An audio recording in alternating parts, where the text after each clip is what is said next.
ለትግራይ ባለስልጣናት ሳይሆን ለትግራይ ህዝብ ጸልዩ ለባለስልጣናት ለህዝብ ከዛም የሆነው ነገር አብረን ደሞዝ አልተከፈለንም ያሉ የህወሓት ታጣቂ ቡድን አባላት በዛሬው ዕለት በትግራይ ክልል መቀመጫ መቀሌ ለተቃውሞ ወጡ።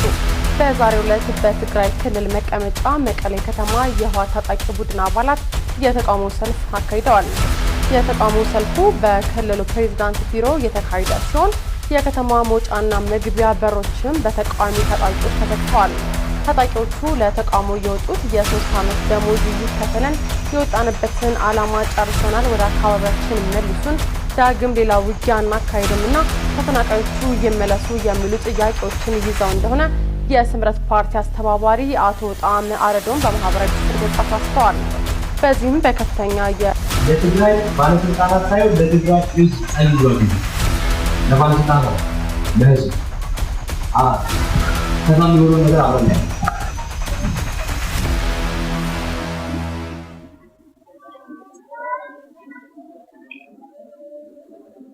ውጊያ እናካሄድምና ተፈናቃዮቹ ይመለሱ የሚሉ ጥያቄዎችን ይዘው እንደሆነ የስምረት ፓርቲ አስተባባሪ አቶ ጣዕመ አረዶም በማህበራዊ ትስስር ገጻቸው አስፍረዋል። በዚህም በከፍተኛ